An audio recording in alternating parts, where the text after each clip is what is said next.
Thursday. Okay, we have a special guest. Happy to welcome back Secretary of Commerce Gina Raimondo. Today she will be telling us about a new economic development initiative that the department is launching thanks to the American Rescue Plan. She'll take a couple of questions. After that, as always, I'll be the bad cop. With that, I'll turn it over to Secretary Raimondo. Thank you, Jen.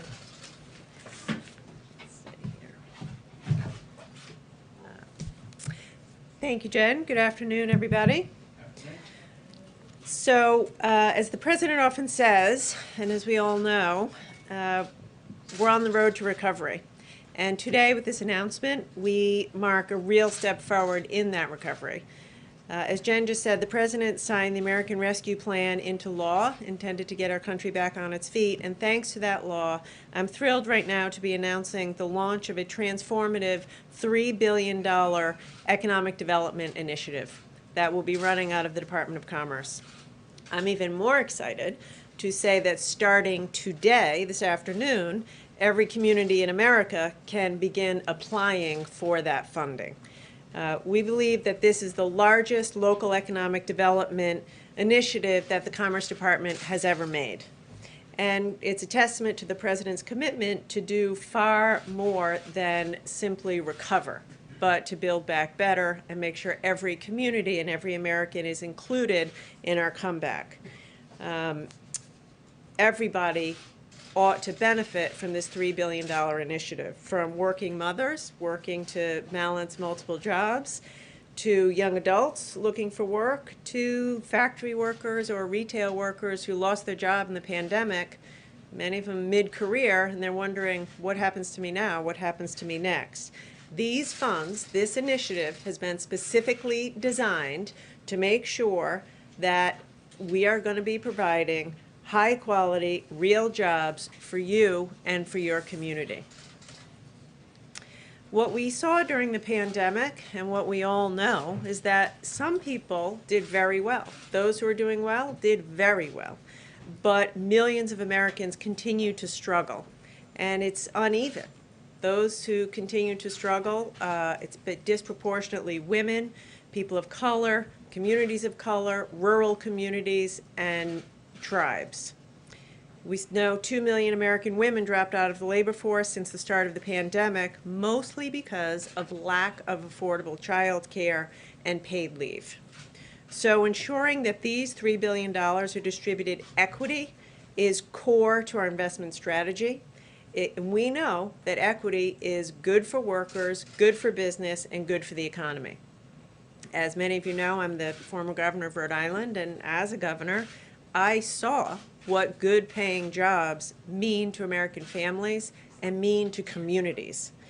This initiative has the potential to create, we believe, 300,000 jobs in the near term, revitalize dozens of communities around America, and drive innovation in underserved communities and revitalize depressed economies. The good news is the Department of Commerce's Economic Development Agency has been doing this for decades. They have a track record of success. In fact, I saw that on Monday when I was in Albany, where EDA's investments over the last 10 years have helped that city and region become a global semiconductor and bioscience hub. And in fact, the employment growth rate there has grown by 30% in those industries. This initiative that I'm announcing today will bring that type of transformative growth to communities all over the country. So at the end of the day, as the President has so often said, our economy can't recover until everybody in every community is included.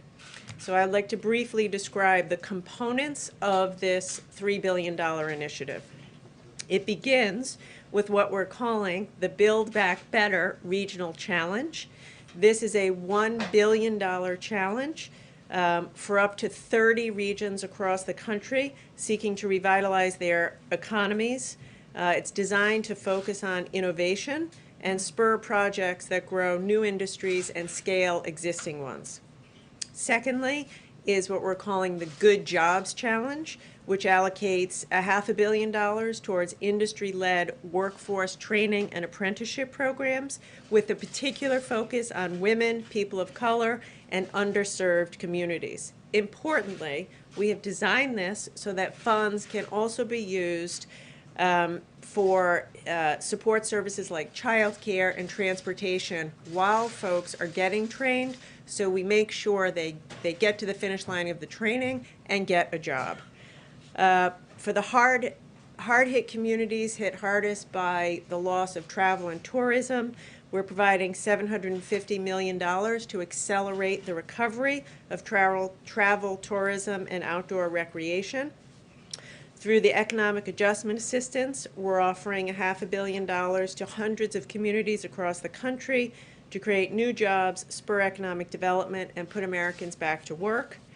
Our Indigenous Communities Commitment sets aside $100 million to meet the needs of Indigenous communities with everything from broadband to health centers and more, deliberately designed to be flexible to meet the needs of the community. And finally, we're making a $300 million commitment to invest in economic development in coal-affected communities. We believe that this $300 million investment in coal communities is the largest economic development that EDA has ever made in coal communities, and we know that it will enable these communities to recover, diversify their economies, and grow. So these grants together reflect the values and priorities of President Biden's Build Back Better agenda, and they, alongside of the jobs plan, will accelerate America's economic recovery and help the country continue to get back to work. So spread the word. Applications go live this afternoon, and we look forward to working with communities around America. Jeff. Madam Secretary, 2 questions. 1, can you explain how people can apply for these grants? And 2, on a separate topic, the Commerce Department has a supply chain advisory committee. Can you give us an update on what you're doing about chips and other supply issues? Yeah, thank you. So as I said, this afternoon on the EDA website, applications will be live. So we want to get this money out the door as quickly as possible. EDA has 6 regional offices around the country, which we will be working with. But this is, I want to clarify, this money is for states, cities, counties, nonprofits, universities, not for companies. So it's coalitions of nonprofits in communities, specifically designed to be locally led and managed. We're doing a lot on the chip shortage. I am engaging almost daily with industry. We are working as hard as we can to get the House to pass the CHIPS Act, or their version of USICA. And we're putting plans in place right now already on the team to invest the $52 billion. We need to incentivize the manufacturing of chips in America. And so we are very focused on putting the pieces in place so that can happen. With regard to the EDA grants, I understand that you're going to judge some of these by return on investment. How are you defining ROI, given that that can often exclude priorities like gender and racial equality? So our number 1 investment priority is equity. And as our team decides this is a competitive grant process. By the way, I think that the fact of the competition will help communities to come together as a community and put their best ideas forward. In order to qualify to get the money, you have to prove to us that you'll have an equity lens, and whether it's job training that you're doing, you have to make sure that women, people of color, veterans, people who've been left out, will be included in this. So it's a lens that we're going to take across the $3 billion. And like whoever does it the best? Correct. Exactly. Rachel? What type of, thank you, Madam Secretary, what type of follow-up will there be? You're emphasizing equity, but will you be following up to make sure that that money is distributed fairly to the communities that you're speaking of that really do need it? Great question. So we are deeply committed for this to be transparent. Everything's going to be online. It's going to be on our website. It's going to be a wide open, transparent process. And we are, at the get-go, putting in place accountability measures. And this is something I am very serious about, having been a governor, being on the ground. We are going to track every penny to make sure that it's doing what it's supposed to do. And the ROI is jobs. We think we can create, in the short term, hundreds of thousands of jobs and fundamentally revitalize dozens of communities around America so that a few years from now, we'll create 300,000 jobs. 10 years from now, we will have communities that are a beehive of economic activity that 5 years ago were distressed. Thanks, Secretary Raimondo. A few days ago, the U.S. government and governments around the world accused China of malicious cyber activities. Have you gotten any reaction from your Chinese government counterparts about these accusations? And do you believe that the statements alone are going to be enough to change Chinese behavior if they aren't paired with punitive measures like tariffs or sanctions? Yeah. So I have not had, to answer your first question, the answer is no. I have not had any interaction. President Biden's been very clear on this. There will be consequences, and we will use all tools at our disposal in order to protect Americans and American businesses. Pam? Thank you. You mentioned that some of this money would go to communities hit hard by the loss of travel and tourism. Do you have a sense of how big that hit has been and what share of that is because of the public health related travel bans? So we know that nearly every community in America has been affected, and I want to be clear that of the $750 million, every state will receive something. So $500 million is going out as quickly as we can in the next few weeks, and everyone will participate, and then 200 or so is competitive. I think that I think the answer to your question is it's impossible to answer, or I don't think it's possible to figure it out that way. But we do know about a year and a half ago we shut down travel and tourism. I lived it in Rhode Island. You know, Newport, Narragansett, Block Island closed. We shut it down, and we're still trying to build back after that. And so that's what this money is intended to do, to help these communities to get back into the business of tourism and travel. Kelly? How would you assess, Madam Secretary, the worker shortage that many employers are finding, where they're having difficulty getting back up, especially in some of the hospitality and tourist areas? It is acute. There is every business I talk to says that they need to find talent. So I don't know if I would call it a shortage per se. I would say there's a skills gap. And that's why we put so much money of this $3 billion, you know, $500 million of $3 billion is just for skill development, apprenticeship, high quality job training. What I hear all the time is from companies, we are ready to hire, but people need to have the skills. They need digital skills, cybersecurity skills, data skills, cloud computing skills.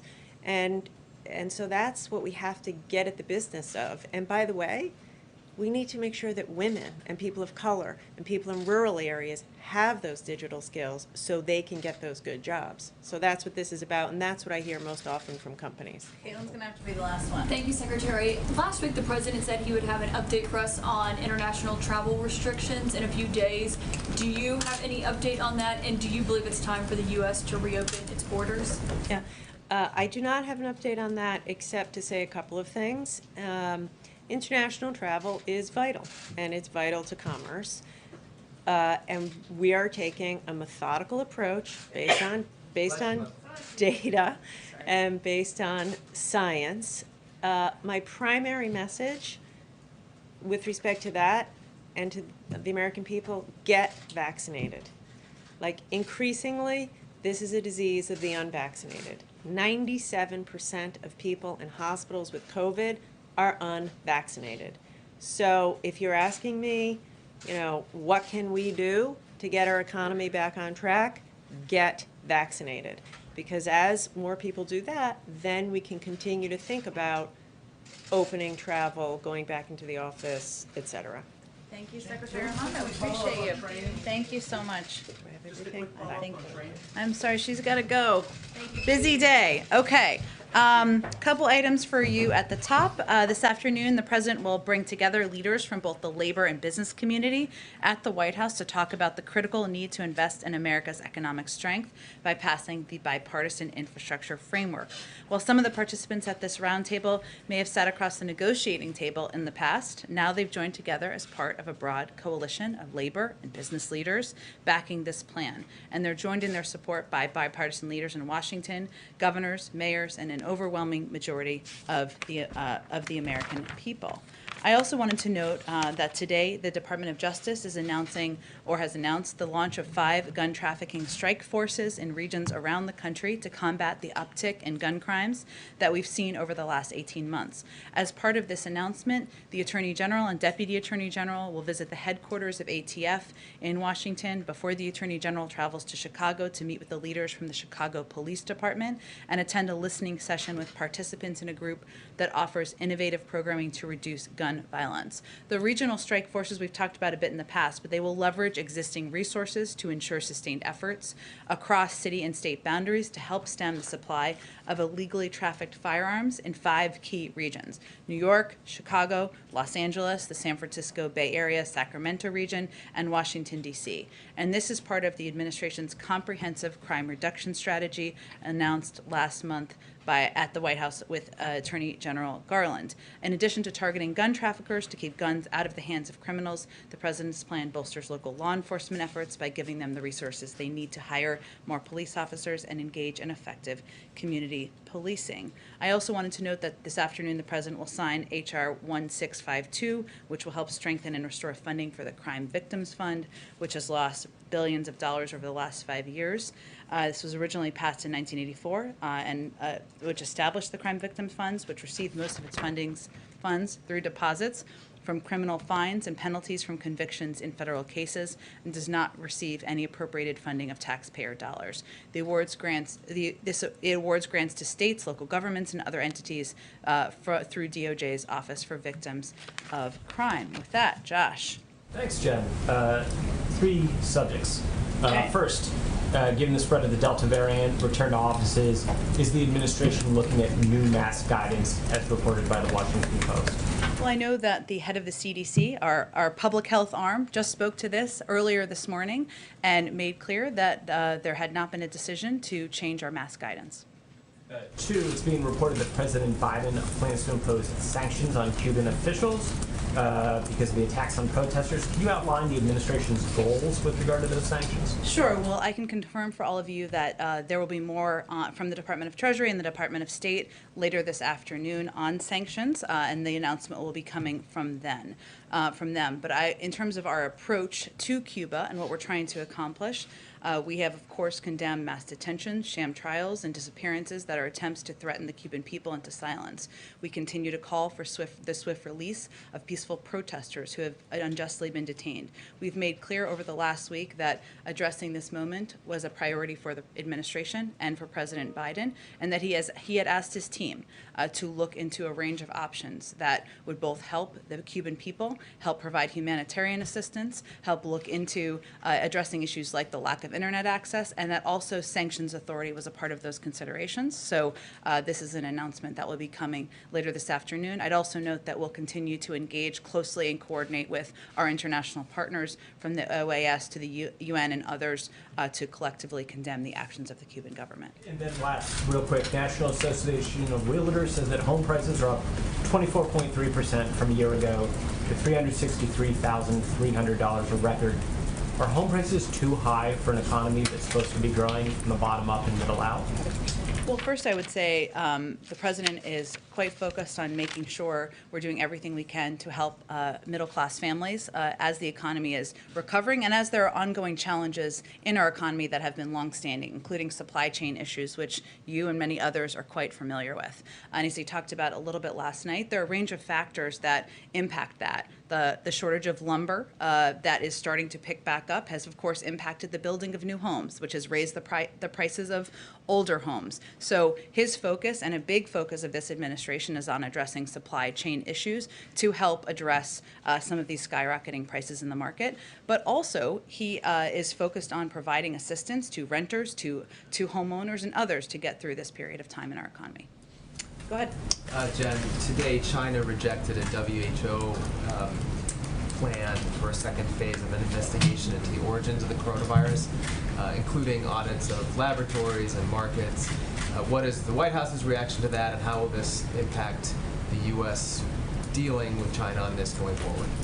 Well, let me first reiterate that the United States, supports the WHO plan for Phase 2, which commits to ensuring these studies are scientific, transparent, expert-led, and free from interference.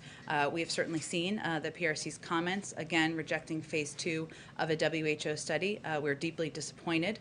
Their position is irresponsible and, frankly, dangerous. Alongside other member states around the world, we continue to call for China to provide the needed access to data and samples. And this is critical so we can understand to prevent the next pandemic. This is about saving lives in the future, and it's not a time to be stonewalling.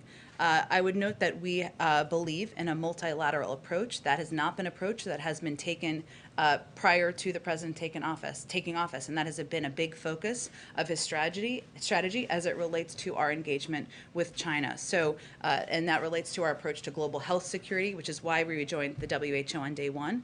Unfortunately, Phase 1, as you all know, did not yield the data and access from China that we think is necessary.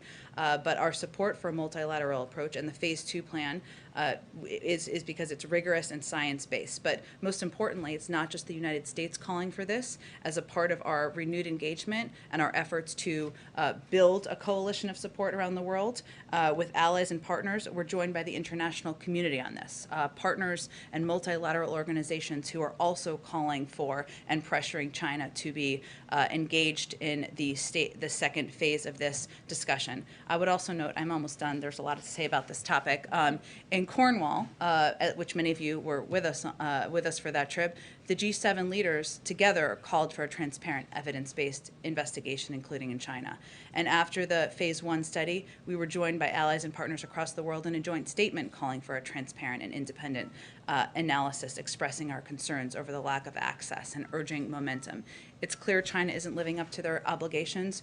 What our focus is on is building this multilateral effort and support for putting pressure on and making clear that it's unacceptable and dangerous. See any consequences for China for this decision? Well, I'm not going to get ahead of any policy process. I will tell you that, again, our approach to China as it relates to global health security is going to continue to be in a coordinated fashion with our international partners. Just one last on China. Yeah. They have also started a new crackdown in Hong Kong, this time on children's book authors. Any thoughts on that?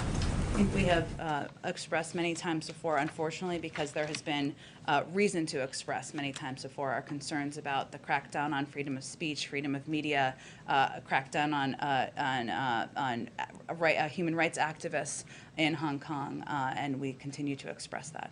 Go ahead. You mentioned there had not been a decision to change the guidelines on wearing a face mask for fully vaccinated Americans, but have there been any conversations within the administration about possibly changing those guidelines?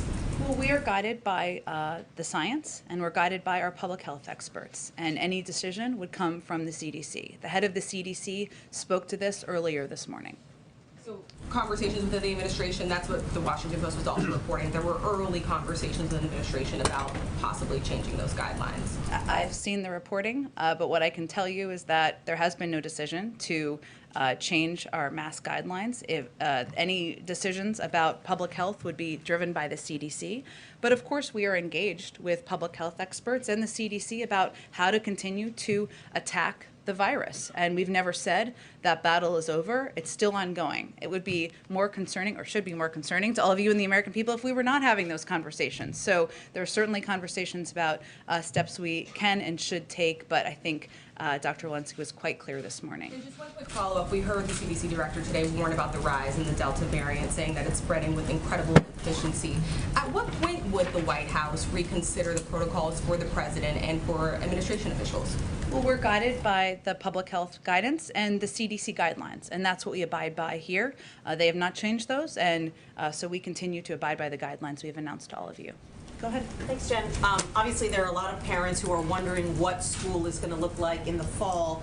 And last night, the president said this, quote, "The CDC is going to say that everyone under the age of 12 should probably be wearing a mask in school. That's probably what's going to happen." Has the CDC indicated that that is, in fact, their position? already And how soon could we hear from them? They did already announce that several weeks ago as a part of their CDC guidance for schools, because anybody under 12 is not eligible to be vaccinated, so they would not be vaccinated, and so therefore they should be wearing a mask. Also, we now know that Hunter Biden is going to be able to meet with prospective buyers at 2 art shows where his paintings are going to be on display later this year. How does this square with the goal of keeping him in the dark about the buyers of his art as a means to prevent even the appearance of undue influence? Well, this showing that was that you're referencing was previously public. He's not going to have any conversations related to the selling of art. That will be left to the gallerist, as was outlined in the agreement that we announced just a few weeks ago. We believe this is a reasonable system that has been established that allows for Hunter Biden to work in his profession within appropriate safeguards. So he's not going to discuss anything related to the selling of art. And I would reiterate that the gallerist will be the only person who handles transactions or conversations in that vein and will reject any offer that is out of the ordinary. Wouldn't it be more transparent to just release the names of the buyers so that everyone would know who purchased this art and how much they paid? Well, we won't know who the buyers are. Hunter Biden won't know who the buyers are. So I think the origin, I think, of this line of questioning, which is understandable, is about whether this would provide a situation for undue influence. But we won't know who they are. So there's no scenario where they could provide influence. Didn't they just announce on social media that they bought a painting? Again, I think we have set up a system which we feel is appropriate, has appropriate safeguards. We believe that Hunter Biden, just like any child of a president, should be able to pursue their professions and their passions. And any selling of the art would be through the gallerist. Go ahead. Thank you, Jen. On schools first, now that the education department admits they made a mistake in their guide for reopening by... How so? Well, they included advice from the Abolitionist Teaching Network, and they came out and said that was not supposed to be in there. Is the administration going to follow up with school districts to make sure that the Abolitionist Teaching Network material is not in lesson plans? Well, just to be clear for the context, because I know you love context of what you're asking about here, what you're referring to is a citation in a report of which there were 1,000 citations. So I'm quite impressed with your researchers for finding one of 1,000 citations. It was an error in a lengthy document to include this citation. The specific site does not represent the administration's view, and we don't endorse the recommendations of this group. And I believe it's been removed or is in the process of being removed. But we are close to schools reopening, and is there any concern if you don't endorse this material that was in there, citation or not, that it's in lesson plans? Well, first I would say that, as we've said many times before, we don't dictate or recommend specific curriculum decisions from the federal government. That is and will continue to be handled at the local level, and we believe that the American people trust teachers to make those decisions, not government. And then on masks, a few weeks ago, the president said we were closer than ever to declaring our independence from a deadly virus. Is that still the case if you guys are now reportedly considering asking vaccinated people to wear masks again? Well, first of all, the CDC director, who oversees decisions along those lines and all of our public health decisions, made clear that that was not a decision that had been made just a few hours ago. So I point out that first. Second, I would say what the president was referring to and continues to talk about, as he did last night at a town hall, is that we're quite proud of the progress that's been made. People over 65, more than 80% are vaccinated. Almost 70% of adults are vaccinated. 162 million Americans are vaccinated. That is certainly progress. But we are still at war with the virus. We've never said that would be over. We've always said that we'd be continuing to focus on ensuring we're meeting people where they are and getting them vaccinated, keeping them safe. But the president said in May, vaxxed or masked. I think a lot of people got the vaccine because they were hearing him say, if you get the vaccine. you don't have to wear masks anymore. So, And that continues to be CDC guidance. and you can say that that's going to be the guidance forever. I am not the CDC director. I understand, but people don't care who tells them to wear a mask. They If it's the should White care. House- If Should- it's the White House. or Shouldn't the they care if CDC, it's a but doctor, a different medical thing. expert, or a spokesperson? I think most Americans actually do care. It's the government. Okay. Kelly, go ahead. Is there a conversation about encouraging people to make the personal choice that Dr. Walensky talked about today, if they, for example, are vaccinated but live in a state with low vaccination rates or have other considerations? Is part of your messaging going to be encouraging the personal choice piece on mask wearing? Well, that is currently our messaging, right? So I would say that for communities where there are lower rates of vaccination, and as we know, that's really concentrated in only a handful of states across the country where most of the cases are coming from, as we've seen the rise in the Delta variant, which is more transmissible, and if you're not vaccinated, it is transferring, no question, more quickly across people. People should wear masks, and that is something we will continue to encourage leaders and civic leaders and educators and people who are trusted voices in communities to make clear. And those are vaccinated people you're referring to make the personal choice to wear the mask in those high-rate areas. That's what I'm asking. That's not the advice of the CDC at this point in time, so that is not a message we are conveying to Okay, people. Dr. Walensky said today that it can be a personal choice for Of the course. vaccinated. Of course, it can be. And some people make that decision because they are immunocompromised, because they have family members, because they just want an extra layer of protection, and we should all respect that. But it is not proactive guidance that the CDC is providing. Last night, the president said you're not going to get COVID if you have these vaccinations. Why did he say that when that is not what the science says? Well, what the science says is that 97% of hospitalizations are people who are unvaccinated. So yes, there are cases of individuals who are vaccinated, to be absolutely clear, who do have gotten COVID. It is a very small percentage and a small number of people. And those cases, vast majority, are asymptomatic, and they have minor symptoms, which means that you are largely protected. That was the point he was trying to make last night. It's been a couple of days since we talked about the breakthrough case on the campus here and that you acknowledged there were additional breakthrough cases. Can you give us now the number of breakthrough cases that have occurred during the Biden presidency? Well, I would say first that our medical experts, our health experts, have been conveying from the beginning, as have we, that there would be cases of individuals who are vaccinated who tested positive for COVID. There are 2,000 people who work on the campus, and of course, that means that just statistically speaking, there will be people who are vaccinated individuals who get COVID on the campus. What I announced yesterday or conveyed yesterday was what our policy would be moving forward. But no, I don't think you can expect that we're going to be providing numbers of breakthrough cases, no. Really? That's not transparency to give us a number, not the names, but a number of these cases? You must have that information. Well, Kelly, I think, one, we're in a very different place than we were several months ago. The vast majority of individuals who are vaccinated who get COVID will be asymptomatic or have mild cases.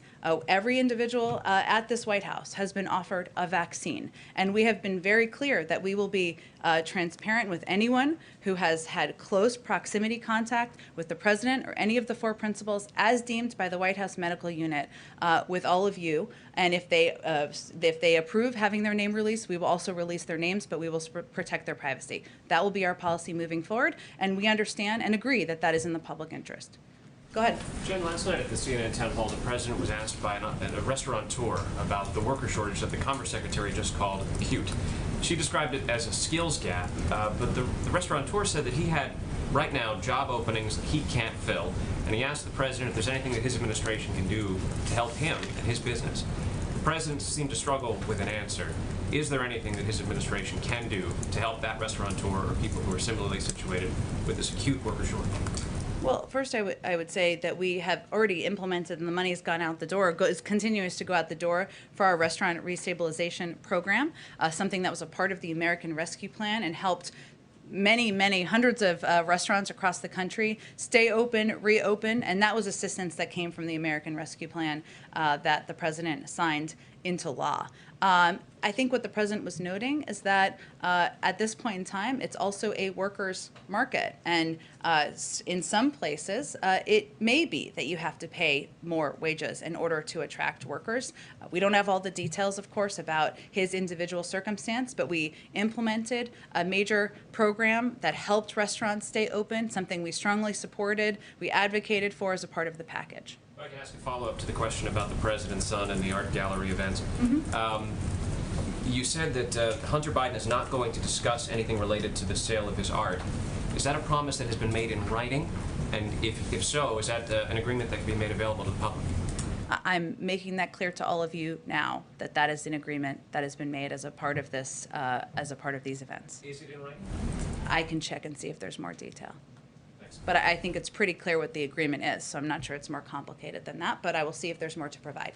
Thanks, Jen. One on masks and then one quick one on the Fed after that. Dr. Fauci told reporters earlier today that there isn't enough research to know whether breakthrough cases can result in long COVID. The president has repeatedly told the public that they're safe from the worst effects of COVID. How can he be sure without this research? And if there's even a chance that breakthrough cases can result in long COVID, why not recommend masks more widely?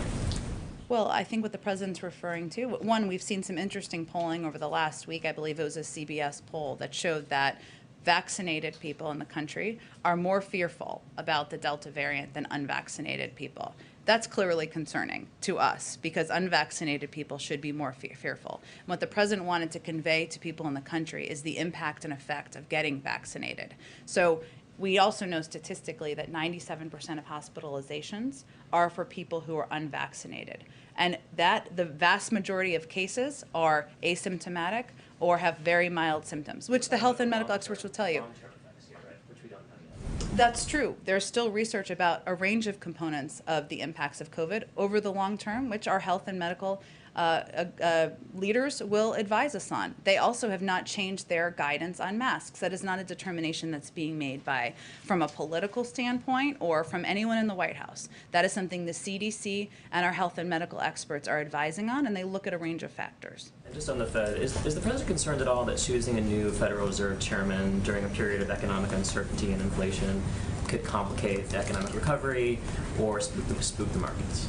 I just have nothing to preview for you in terms of the end of the term next winter. Go ahead. Oh, do you already ask? Go ahead, Jen. On infrastructure, Senator Carper, one of your allies, said that he wants to make sure that the water infrastructure measures that the Senate already passed and the surface transportation reauthorization bill that passed out of his committee are also included in the infrastructure agreement. I know that the bipartisan group said yesterday that they were 99% of the way there. I know there are some issues that Republican lawmakers are working out with the White House right now. Are Senator Carper's concerns also something that the White House is aware of and working on at this point? We're certainly aware of the concerns that have been expressed or asks or requests by a range of members. This is typically what happens, as you all know, in this period of time where we're very close to a point where there's going to be a vote on a motion to proceed, and everybody who has initiatives, who has priorities, is going to make their voice heard. That's a part of the process. We respect that. So certainly we're engaged in discussions, as is the leadership. And I would also note that we see clear signs of momentum. And we were quite encouraged by the letter, yesterday's letter, signed by 11 Republicans and 11 Democrats, showing positive signs about being able to go forward soon. And the president is, of course, eager to deliver these economic benefits to Americans in red states and blue states that they've long been waiting for. Do you think there's flexibility to add more money to this bill for those measures that got wide support on the Hill? I think there was a clear agreement that the president and members of both parties stood outside of the White House and announced just a few weeks ago. Of course, there will be final discussions over the coming days as they work to finalize the bill text. And just on the filibuster, the president said last night that getting rid of it would throw the entire Congress into chaos and nothing will get done, and that's sort of his justification for not getting rid of it, with maybe the exception of anything that can kind of be done along party lines, and perhaps this infrastructure bill as well, likely this infrastructure bill. is anything getting done? Will anything get done, that can't just be done through reconciliation, once we get past this infrastructure thing? And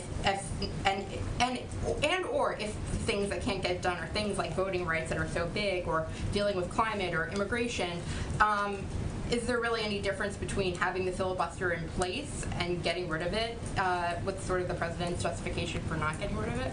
Well, first, the president doesn't make the decision on filibuster rules or parliamentary rules in the Senate. The Senate does, and he'll leave that to the Senate. It also requires the majority in the Senate to support a rule change. And so what he was referring to is simply what that process would look like, and the fact that there are some in the Senate who have said they would halt all business if that conversation were to happen. So in some means, he was reporting out what is publicly known about what the process might look like moving forward. I'll leave it to all of you to whip count on how many votes there would be for filibuster changes. You're saying that he's not engaging on this. He has continually talked about wanting to move back to the talking filibuster. Sure. So he is weighing in on a part of the filibuster. And he talked about that last night, and talked about the fact that it shouldn't be so easy to be obstreperous, I think is a word he's used before. I've wanted to use in here. And it shouldn't be so easy to prevent legislation from moving forward.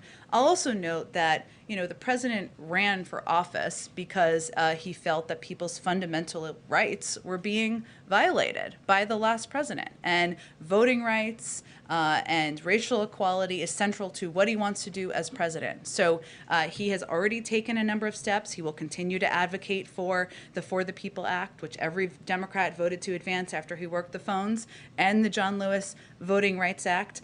He and the vice president have launched an all-of-government effort to protect and advance voting rights in every way we can through the executive branch after his executive order, and the White House counsel's office, legislative team, public engagement team, and the domestic policy team all remain very engaged on. So he is going to use every lever at his disposal. He's going to continue to elevate these issues, but he does not alone make changes to or does not even have an official role in making changes to procedures in the Senate. Go ahead, Ann. On the Delta variant, we heard the president last night speak at some length about the effects on individual Americans, what the consequences are from this new highly transmissible variant if you're not vaccinated. Yeah. I wonder, to what extent is he worried, are you worried about the effects one step beyond that on his agenda and the things that he wants to do this fall, if we do end up where the trajectory currently is, with basically two camps? You have safe vaccinated Americans and you have unsafe unvaccinated Americans. He has said before he wants to be president for everyone and have an agenda to match. How can that come true moving into the fall if you have so many people in this country who are still at risk of hospitalization and death? So I'm just trying to understand your question. How will back on the agenda? His agenda. In what way, though? Like his legislative agenda, or what?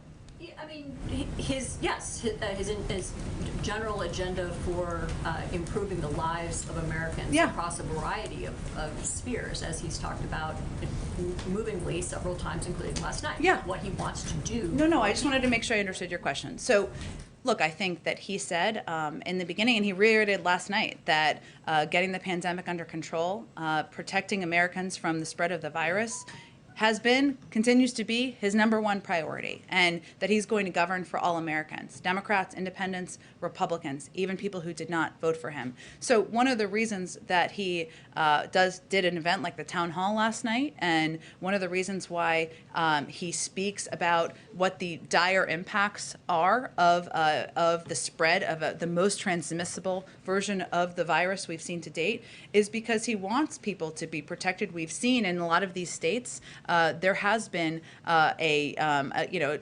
misinformation traveling. There has been in some cases a political bent of who is and isn't getting vaccinated. Unfortunately, we don't want this to be a partisan issue. So he's going to keep at it. I'm not sure on his legislative agenda I don't know how to make that connection, but it will continue to be his priority moving forward. There's no question.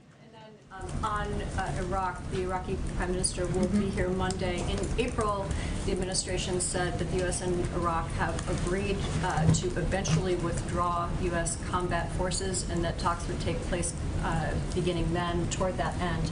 Can you give us an update on where those talks stand and whether the President will be able to announce either a date certain or more specific plans about the withdrawal of U.S. combat forces on Monday? Sure. Well, I'm not going to get too far ahead of the meeting, which won't surprise you, but I will tell you that I will remind you, I should say, as Prime Minister Khatami stated publicly last week, even with the decreasing need for U.S. forces with a combat role in Iraq, his government is requesting continuing support from the United States and the coalition for training and enabling its forces, logistics, intelligence sharing, and other areas of security cooperation.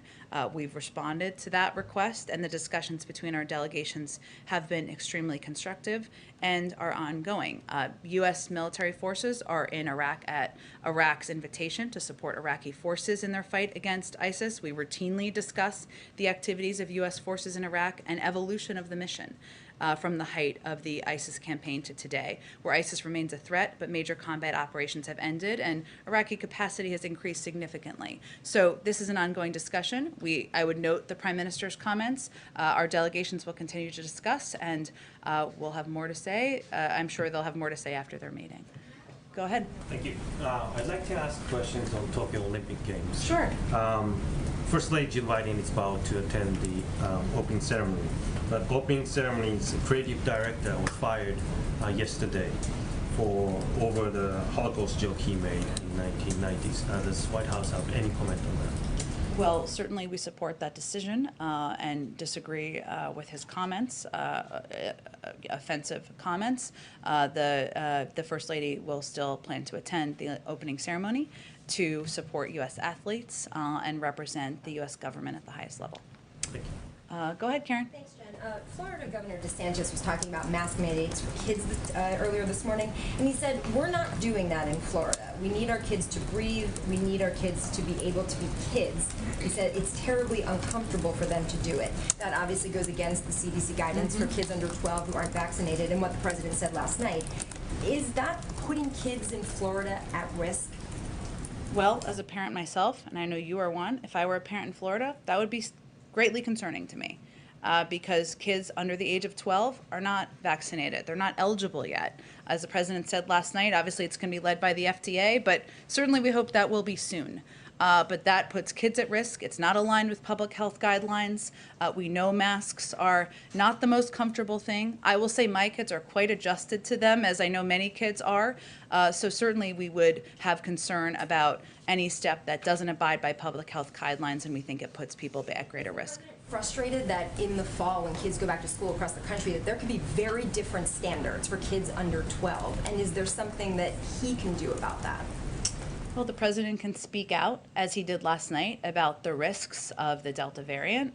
That is more transmissible than any variant we've seen to date, about the risk to young people of the spread of COVID, and about the fact that the CDC has put out clear guidelines, clear mitigation steps that can be taken to keep families safe, kids safe, individuals safe, and there are a range of steps that people can take. I think what's notable about the CDC education guidelines is that it made very clear it's important for kids to be back in school, and that's important for their mental health. It's important for kids to be learning. We don't want to put kids behind and create some sort of an additional educational gap. But there are recommendations by the public health experts for a reason. He'll continue to elevate them, but ultimately those decisions will be made by local school districts. Go ahead, Caitlin. Thanks so much. Can you confirm that White House officials are involved in these discussions about whether or not they need to update the mask guidance? Well, first, the CDC director made clear that was not a decision made. We are regularly in touch and have regular meetings with our public health officials, including the CDC, about how to continue to address the virus. That shouldn't surprise anyone. Those conversations cover a range of topics. But I think the most important thing for the public is that there hasn't been a decision made. It will always be led with public health guidance, and they've made that very clear this morning. It's just unusual that no one will confirm the discussions are actually happening. Well, I think because the report on it was a little breathless about what it implied was happening when the CDC director said that's not a decision that's been made, and we want to be clear to the public, nobody is being advised who's vaccinated to wear a mask. That is not what the public health guidelines says. And is the White House concerned about the messaging aspect of this, given not having to wear a mask is often a perk of being vaccinated that the White House and other top health officials have touted? So are you concerned that if there is a change to the mask guidance for vaccinated individuals when they're indoors, that it would be harder to sell vaccinations, essentially? Well, there hasn't been a change, and it's pretty clear now that if you're vaccinated, you don't need to wear a mask. If you're not vaccinated, I don't know, that's a hard word, you should wear a mask according to the public health guidelines. That's not a prediction that the CDC director made this morning. We certainly know that it is important, even as parents, as Karen was asking about before, when you have kids, you're not wearing a mask. I'm not wearing a mask at the playground, or I'm not wearing a mask indoors. My kids are still wearing masks. That's not terribly confusing to people. So, we'll continue to communicate, convey what the accurate public health guidelines is. Nothing has changed about that. And of course, we have ongoing discussions about how to keep the American people safe. Go ahead. Yep, just related to that, is the White House position still the same on vaccine verification? Have there been any conversations about promoting businesses choosing to verify vaccinated status for attending concerts or dining indoors? Or is there any discussion around vaccine verification or changing the posture? It is not, our position has not changed, nor do I anticipate it would on guidance coming from the federal government. It is also entirely appropriate for private sector entities and universities and hospitals to make decisions about how to keep their communities safe. Go ahead. If we can go back to the president's comment about ending the filibuster, how it would create chaos, what did that mean exactly? What kind of chaos would be created?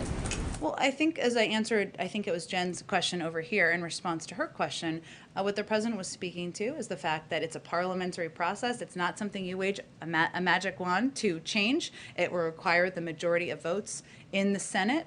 There would be debate about that process in the Senate, and there are many individuals in the Senate who have been clear that they would throw the Senate into chaos and halt all progress. So I think he was reporting out on what you all have publicly reported on yourself.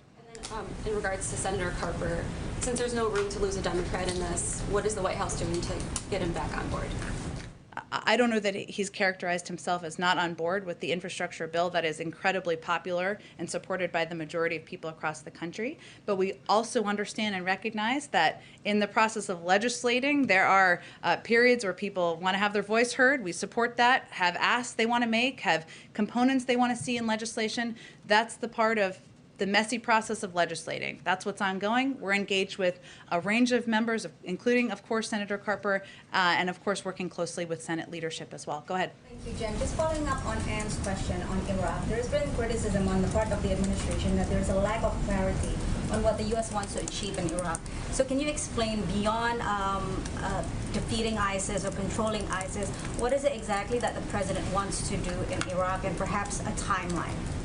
Well, again, I'm not sure I can say much more than what I said, which was an extensive answer, I will say, to Anne's question, which was that we are in Iraq at the invitation of Iraqi leadership, obviously, and they have asked our military to remain, to continue to play a role in